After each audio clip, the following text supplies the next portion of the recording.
Então, bom dia. Bom, a gente vai continuar a formação acerca da introdução aos Evangelhos. O Raul falou sobre a introdução a São Mateus, né? Foi bastante rica aqui para nós. E ele abordou um pouco da prioridade marcana, né? Eu vou abordar a prioridade mateana, viu? É um contraponto. Mas, como eu falo, mais brincadeiras à parte, como a gente falou, né? Esse é um ponto normal entre os teólogos, né? Uns acham que o primeiro a ser escrito foi São Marcos, outros acham que foi São Mateus. A parte mais tradicional dos seus padres, eles defendem que foi São Mateus, né? Então isso já vem já desde do início. Aí os estudos mais modernos, a grande maioria acadêmica defende que foi São Marcos, né? Por exemplo, o padre Caetano, que é o fundador do Banco de Jerusalém, ele defende no livro dele, por exemplo, de Eclesiologia, que foi de fato São Marcos, vários autores, né? Mas, por exemplo, o Scott Hahn, que é um grande biblista e exegeta, ele defende a tese contrária. Então, há um debate acadêmico que não cabe a nós, né? A gente fica só vendo eles brigarem, né?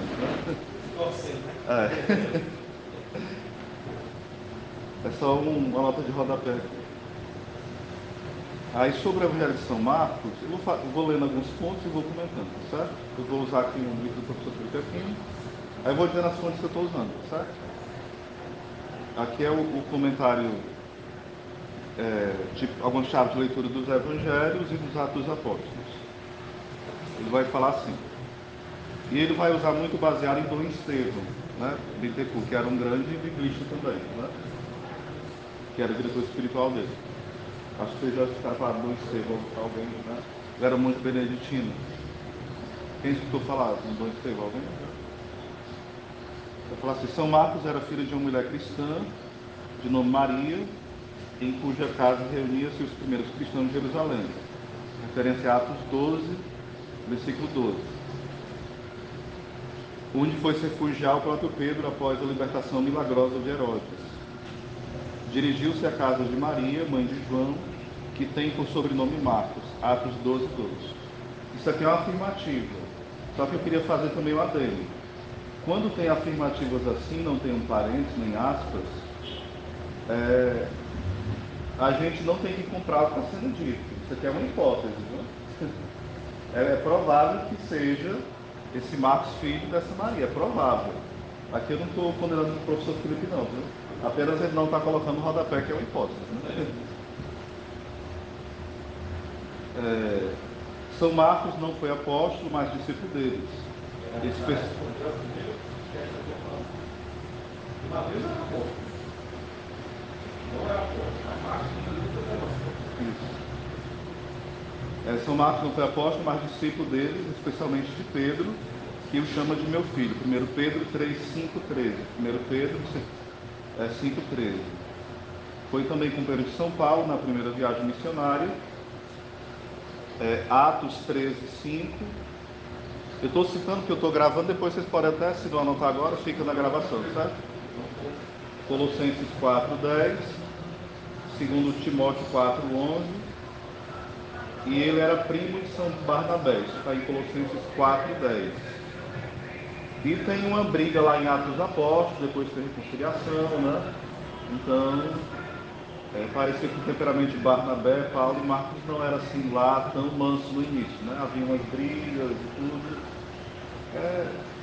Não tão diferente da gente, assim, em alguns pontos, né? Às vezes.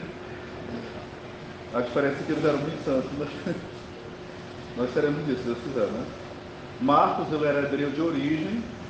Só um outro comentário.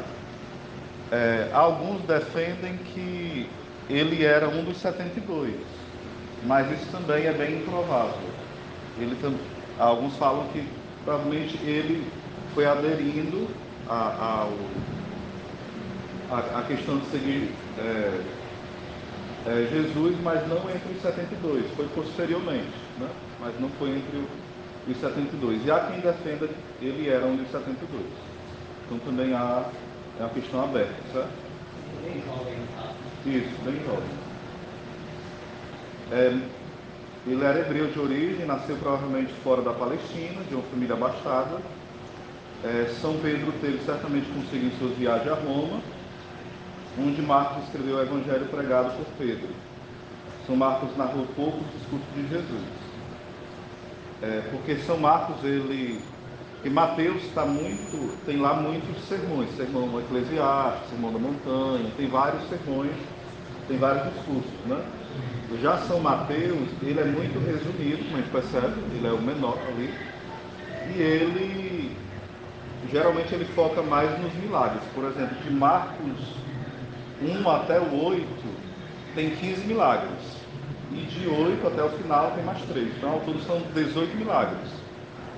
Então, qual é o grande foco do Evangelho de São Marcos? É mostrar que Jesus, ele é o Filho de Deus. O Evangelho de São Marcos, ele quer focar isso, né? Logo na introdução, o evangelista já vai falar isso, né? Deixa eu abrir aqui. Ele vai dizer, já São Mateus, o foco é dizer que ele é o Emmanuel, Deus conosco, Mateus, né? Ele vai dizer, por exemplo, que ele vai se chamar Emmanuel, Deus conosco, e no final de Mateus ele fecha dizendo que ele estará conosco até o fim dos tempos. Então, abre dizendo que é o Deus conosco e fecha dizendo que é o Deus conosco, Mateus. Já Marcos, ele vai fazer o seguinte, ele vai falar, não ter deixado aberto, mas não deixei, vamos lá. Início do Evangelho de Jesus Cristo, Filho de Deus, ele já deixa a dizer a que veio, né? Para mostrar que Jesus é o Filho de Deus. Aí é interessante que ele vai permeando todo o Evangelho tentando mostrar isso. Como? Através dos milagres. Aqui de fato milagres. João geralmente chama de sinais, né? Aqui Marcos de fato milagres. Quando a gente olha para São Marcos, ele especifica algumas coisas. Por exemplo, como ele recebeu de São Pedro, isso, pelo menos é a que eu estou abordando, viu? Há quem defenda que foi a comunidade marcando, que escreveu, tarará, né? Não foi exatamente São Marcos, né? Mas eu estou abordando mais essa parte como sendo Marcos ouvindo de São Pedro, da tradição oral, certo? Então, geralmente, a forma que é colocada o Evangelho de São Marcos é uma forma coloquial, é um grego coloquial. É uma forma simples de falar, é uma forma mais arcaica. Então, quando ele vai comunicar as coisas, não é uma linguagem robusta como a de São Lucas, como a de São Mateus, não é uma linguagem teológica profunda como a de São João, né? Isso não desmerece São Marcos, não. Apenas é a forma dele apresentar a pregação querigmática de São Pedro. Então, por exemplo, a forma dele apresentar que Jesus é Deus é uma forma querigmática. E como é que o querigma acontece? É mostrando que Jesus é o Senhor, que ele liberta, que ele mostra o pecado, que ele liberta do pecado, que ele vence o demônio, que ele salva, que ele é amor, que ele mostra o Pai e por aí vai, né? Que ele morre na cruz, que ele dá a vida por nós. É um querigma. Tem uma coisa bem interessante que eu estava aqui meditando, aí fui meditar hoje de madrugada sobre isso, vai ser bem interessante. Não foi no livro que eu vi, mas eu fui meditando sobre isso, né? É o seguinte, São Marcos, ele vai colocando detalhes geográficos e detalhes psicológicos. Isso está nos livros, né? Isso que eu estou afirmando. Ele vai colocando no texto detalhes geográficos e detalhes psicológicos nas cenas. Como é que Jesus estava? Por exemplo, em Marcos 10, da passagem do jovem rico, vai falar que Jesus olhou para o jovem e o amou. É um detalhe, sim ou não? De um sentimento, de uma emoção de Jesus. Coisa que os outros evangelistas, nos sinóticos, não vão detalhar isso em relação ao jovem. Fala que orientou o jovem, mas não fala desse detalhe de olhou com amor. Ou então olhou e o amor. Então mostra muito as emoções de Cristo aqui. Quando vai falar deles no Getsemane, fala de como eles estavam angustiados, né? Quando vai falar... exatamente. Quando vai falar, por exemplo, da cura da filha de Jairo, ele vai usar expressões semitas e aramaicas, que, por exemplo, a língua oficial deles era a língua religiosa era hebraico, né? Jesus falava hebraico na língua religiosa deles lá, sinagoga e tudo, né? Mas a língua materna de casa era o aramaico, né? A língua coloquial. E várias vezes tem expressões coloquiais de Jesus. Quando está no Getsemane, é Abba, que é aramaico. Quando ele vai para a filha de Jairo, é Talita cum, menina levanta-te, é aramaico. E é interessante que ele salienta isso e ele traduz. E por que ele traduz? Porque ele não está escrevendo para judeus. Ele está escrevendo para romanos. Está escrevendo em grego também? É escrito em grego, mas ele está escrevendo para pessoas da cidade de Roma que eram gregos, né? Mas tem algumas vezes tem uma latinização do grego. É como às vezes a gente fala português do Brasil e de Portugal, né? Tem esse tipo de coisa. Ou então um português portunhol, mistura, né? Esse tipo de nuance que tem a língua, né? Então isso vai acontecendo, essa questão das línguas semitas. Ele mostra... eu estou misturando muita coisa, está dando para pegar ou não? Aquele filme do Mel Gibson, foi falado em aramaico. Como é que é falado em aramaico hoje? Eu não sei, sabe? Porque se foi em aramaico, né? Porque se é escrita oficial em hebraico, não é para ter nada escrito em aramaico. Eu acredito que tem estudos de aramaico, né? Mas que a língua é uma língua morta com o latim. É o latim que você não encontra mais muito as pessoas falando latim, eles estudam latim. Então eu acho que é a mesma coisa. Não tem mais quem fale, ou uma sociedade que fale, ou outro, mas tem aquela do estudo, né? Para não perder A cultura, né? da cultura. Porque tem os midrashos, por exemplo, os midrashos geralmente, que é a explicação de vários textos dos judeus, geralmente está em aramaico, muita coisa, entendeu? A gente a faculdade católica ensina, né? O aramaico e o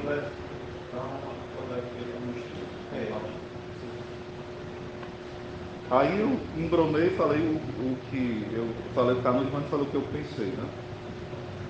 Quando São Marcos, por exemplo, ele vai citar a tentação de Jesus, ele cita um detalhe geográfico, que é bem interessante. Por exemplo, quando os outros evangelistas, por exemplo, Lucas e Mateus, falam os detalhes das tentações. Quando São Marcos vai falar da tentação, ele fala, parece que ele nem falou sobre a tentação. É rápido demais.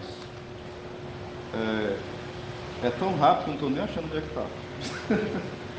Quem achar primeiro do que eu, pode me fazer passar essa vergonha, que eu vou achar muito bom.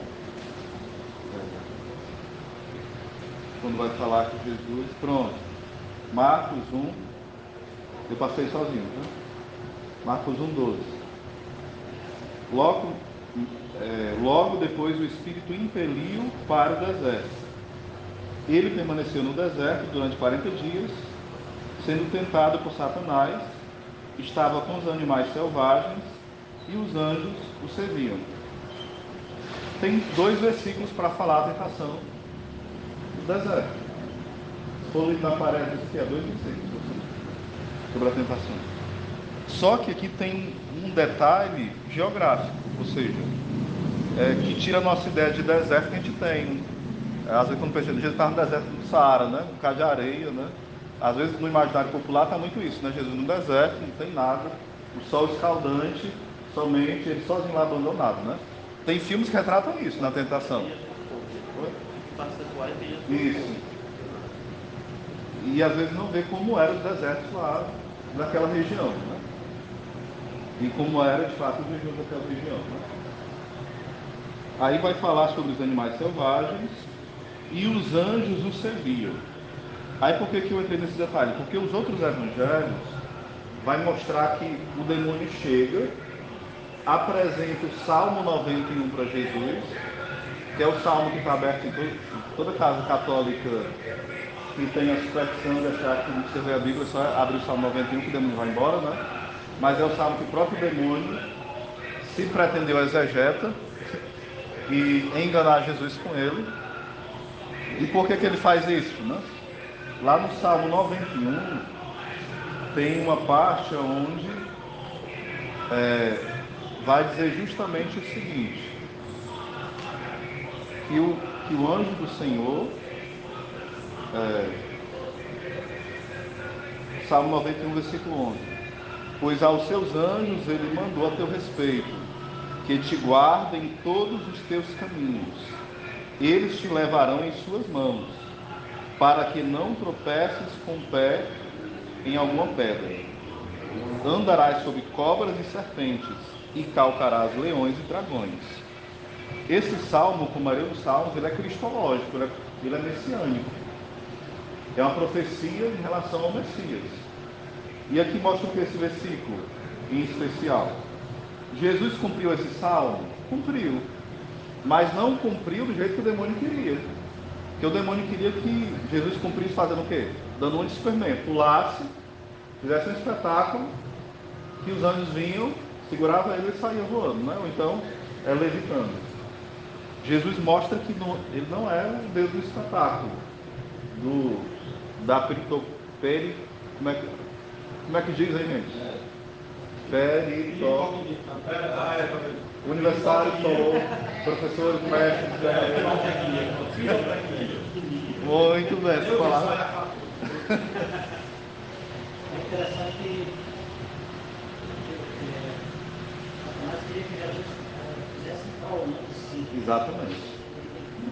Tudo que o Satanás propôs, ele fez depois, mas... Exatamente, era isso que eu ia começar, exatamente. Aí Jesus cumpre fielmente esse Salmo 91, mas da forma dele, da forma cristológica, não da forma da exegese do demônio, né? Ou seja, e aí cai aquela loucura que a gente fala às vezes, não, falou de Deus, eu estou ouvindo. Pois a gente vai ouvir até o diabo, né? E obedecê-lo, porque ele fala, às vezes, melhor do que muitos teólogos. E às vezes fala pelos teólogos, né? Se a gente não tiver cuidado, pode segui-los. Tem que ter certas precauções. E depois vai falar que os anjos os serviam. Ou seja, essa presença dos anjos na vida de Cristo é muito clara, tanto aqui em Marcos, como também, por exemplo, lá no Getsemane, fala também desse consolo dos anjos. Ou seja, Jesus, ele não usurpa a sua condição divina, mas ele não deixa de ser Deus, né? Que às vezes a pessoa fala assim, não, mas ele deixou de ser Deus. Não, ele saiu do céu, mas não deixou o céu. Isso aqui é um grande mistério que às vezes a gente não compreende, né? Porque quando ele sai, ele permanece. Quando ele vai, mas ele ainda fica aqui. Ou seja, é um grande mistério daquela ida, mas que ainda é presente, né? Ou seja, é o mistério paradoxal de Cristo entre nós, né? Ou seja, eu vou, mas eu estarei convosco, né? Ou seja, é um mistério de Cristo, né? Sim. O negócio que chama a atenção aqui, por que animais selvagens? Por que dentro de animais selvagens? Essas figuras aí. Não, mas eu creio que aqui é porque quer fazer um paralelo entre a questão de Isaías, onde fala que o Messias, aquela passagem de Isaías onde vai falar que o Messias tinha todos os dons, sabedoria, entendimento, conselho, fortaleza e ciência. Aí lá tinha as cobras, tinha os animais selvagens, e entre si havia uma paz messiânica, ou seja, é como se fosse assim, mostrando que ele é o Messias rei, entendeu? Isso, exatamente. É como se fosse um prelúdio do reinado messiânico, entendeu? Entende? Mas de forma... É a primeira vez que vem da sentinela. Mas é mesmo. Lobos é bem que bem. Mas de forma, é uma caricatura ali do que é, né? Eles apresentam, eu já escutei muito. Como infantil ali, né? Como uma verdade que vai acontecer. A gente, nem vai ter essa. Como se não tivesse glória, não tivesse céu, não tivesse nada, né? É só aqui agora e acabou a história, né? Isso, exatamente. Até me perguntaram sobre ele há pouco tempo, por que os testemunhos de Jeová e os adventistas são aceitos. Vou até responder depois da formação aqui do encontro. Aí pronto, era esse detalhe que eu queria colocar. Continuando o Evangelho, Marcos 1, e passando aqui por essa parte da tentação, lá, se eu não me engano, em Marcos 8, um pouquinho mais à frente, quando é perguntado, e vós quem dizeis que eu sou? São Pedro vai falar que Jesus é o Cristo, o Messias, né? Aí Jesus pede que ele não fale para ninguém. Por quê? É chamado isso nos evangelhos de o segredo messiânico, ou seja, ele é o Messias, mas ele tem que ser o Messias que o Pai enviou, não é o Messias que as pessoas acham. Porque esse segredo messiânico é uma forma de proteger as pessoas delas mesmas. Porque a ideia que se tinha de Messias era aquele Messias muito parecido com Barrabás, muito parecido com outros pseudo-messias que vieram, que quebrava tudo, que ia contra Roma. Os messias que eram muito revolucionários e se diziam salvadores.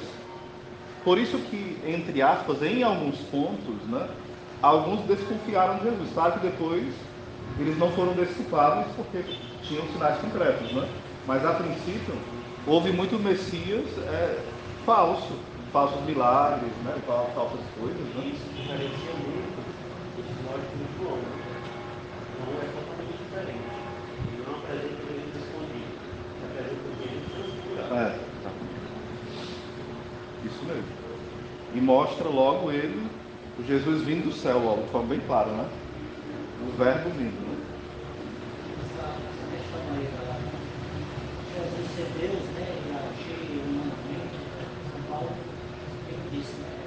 Daqui de fundo, é fácil ser, né? Às vezes a gente assiste na arte, nos filmes, por exemplo, dos príncipes, que vem como pobre, dificilmente ele atua só como pobre, né? Ele usa sempre os seus poderes. Isso é difícil a gente compreender essa questão. Jesus é humano, Deus é mesmo tempo, né? Em determinadas situações. É um mistério muito grande. Existe uma grande discussão, que ainda é muito aberta, né?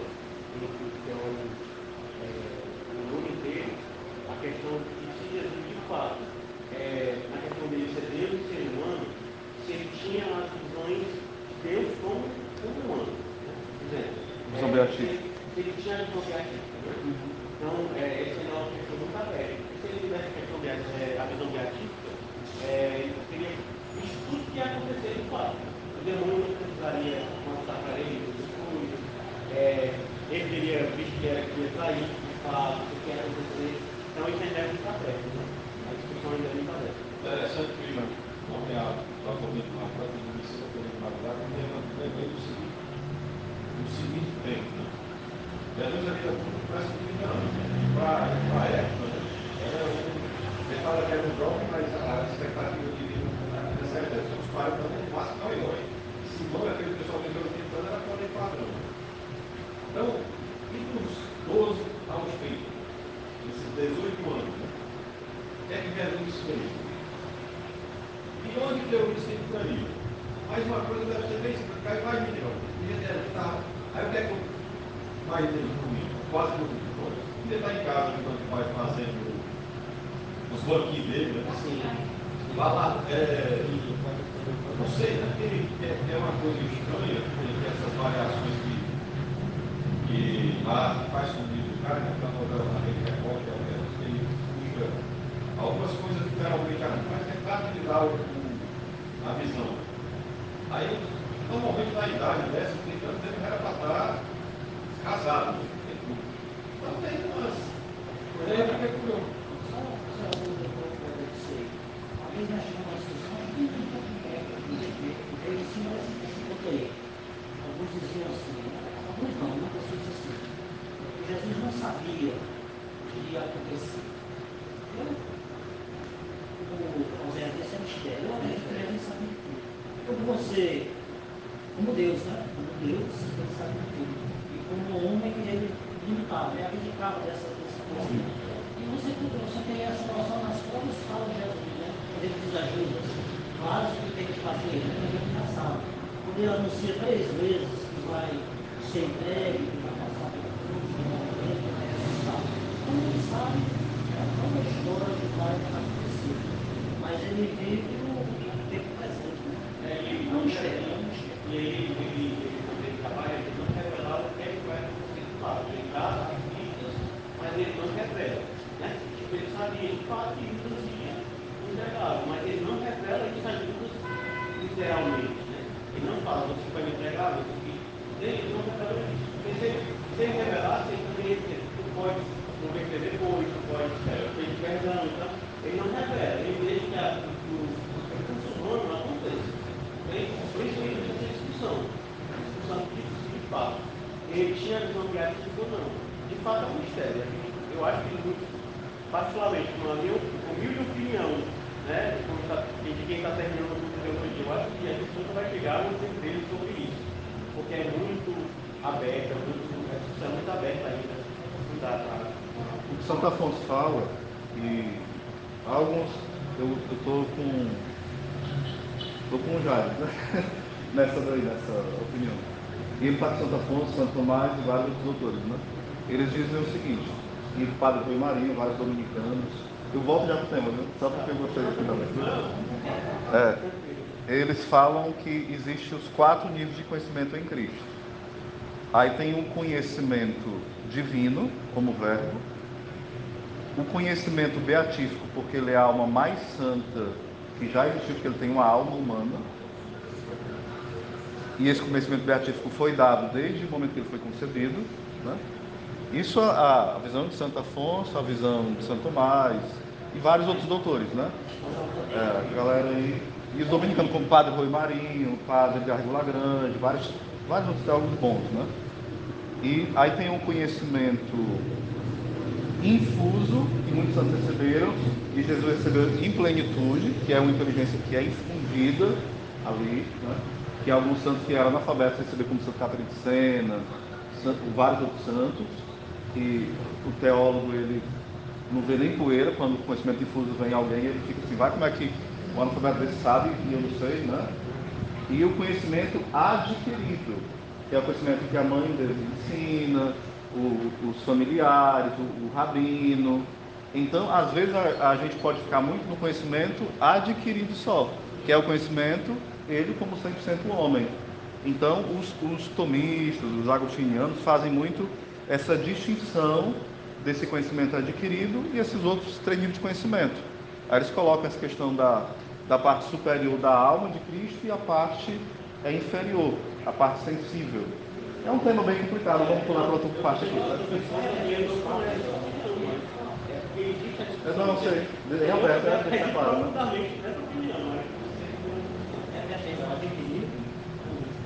O adquirido, o infuso, o beatífico e o divino. Veja que após quando eles fizeram, né, os pais, de Maria Unicamp, ele diz, ele dava no meio dos doutores, impressionava um pouco com aquela sabedoria divina. Ele, né, não procura, sabe, pessoa que tem as coisas do pai, já no Getsemane. Ele ora pedindo o pai que afasta dele se te amo, que afaste de mim este carro. E ao mesmo tempo ele, ali acho que ele lembrou e disse, ele sabia que e disse, eu não posso negar, pai, mas que faça em mim a sua vontade. Que é um mistério grande, exatamente. Porque ele tem a vontade de Deus, né? Tem o medo dele. E tem a vontade humana dele. Humana, já tem 2 vontades ali. Né? A dele humana, o medo.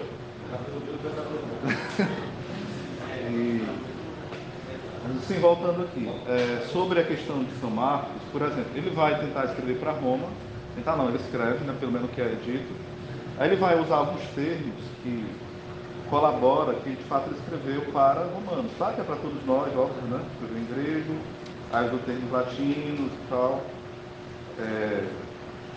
tipo pretório, e vários termos aqui que vai sendo dito, ele vai colaborando para Em Marcos, isso. que ele situa o governo de fulano em Marcos, logo no começo do Evangelho, quando o querido era governador da Mateus. Acho que é Mateus ou é Lucas, que... Eu sei que Lucas é bem preciso na composição dele, né? Lucas é bem preciso. Ele vai dizer que investigou bem, pesquisou as fontes, né? Que tinham já escritas, né? Acerca e tal. Paulo já vai cita o tempo e o espaço. Quando reinado Aí, por exemplo... Sim, pode continuar. Marcos ele é mais específico. Ele já fala e segue. Ele aumenta. a realidade mais é prática. Exatamente. Aí, por... Ele conta as coisas. Teoriza não. Pá, é como São Pedro na lata, né? Para dizer coisas profundas, para dizer burrada, né? E por isso que tem a questão que ele pegou muito de São Pedro, né? Na questão da infância de Jesus, eu estou trabalhando na minha monografia sobre o protagonismo de Cristo. Não tem nada para a gente, né, Pedro? Tá, nem na metade disso. E aí, eu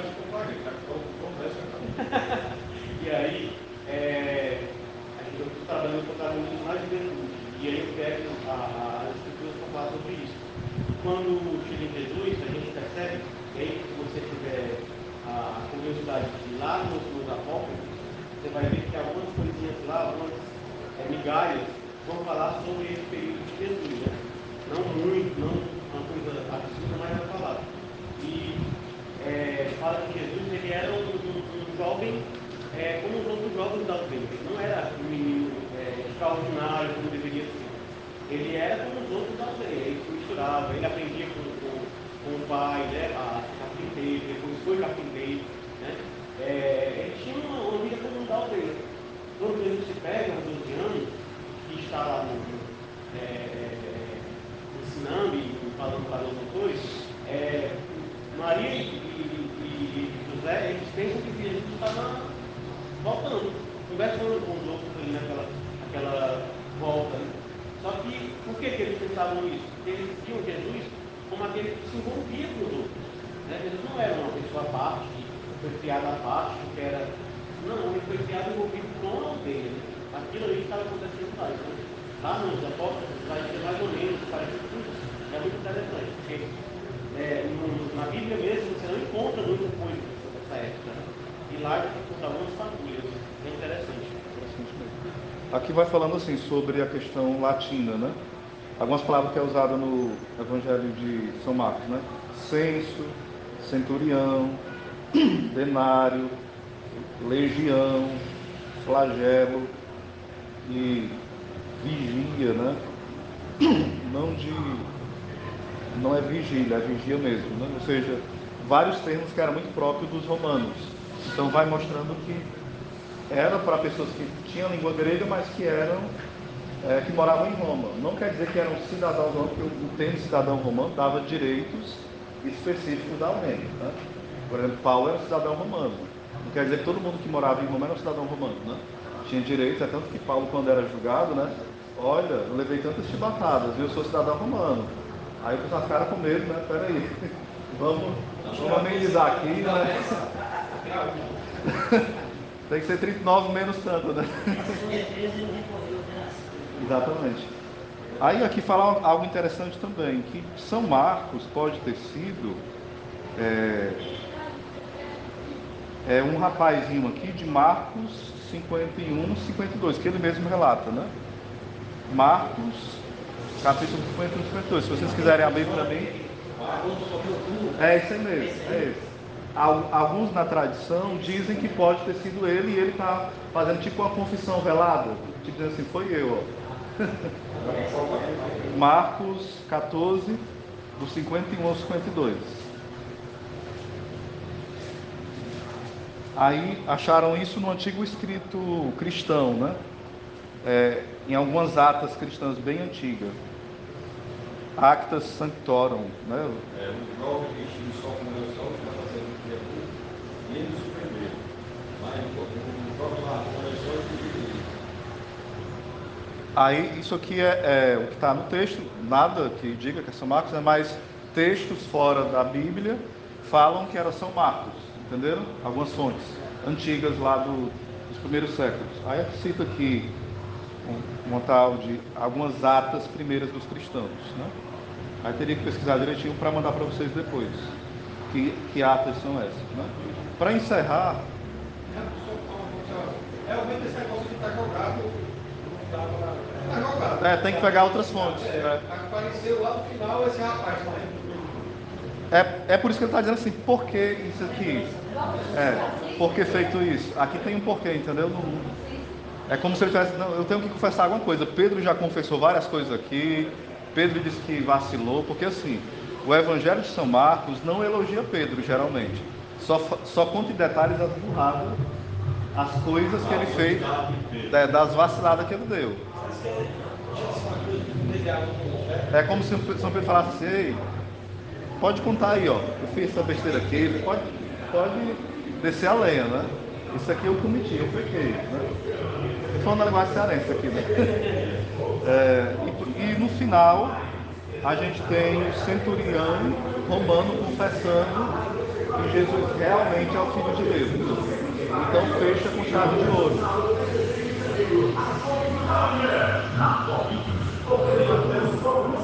A chave de ouro qual é? Jesus é o Filho de Deus, abre o Evangelho e termina com a afirmação do romano dizendo: Jesus realmente era o Filho de Deus. Para dizer que o Evangelho, ele cumpriu seu objetivo.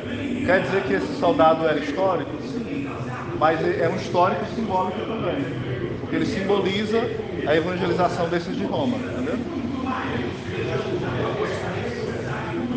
Muito bom, assisti. Eu estava assim, os pretensões comecei a seguir pelo meio. Esse soldado, né, que sai seguindo os apóstolos, até já tem providencias. E esse cara aí deve ser o filho de Deus. Até que o final ele quer trabalhar para ele.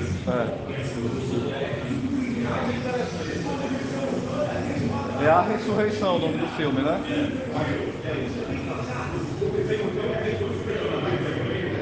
Se eu achar ele no YouTube, eu mando pra vocês, se tiver. Né? Muito bom mesmo.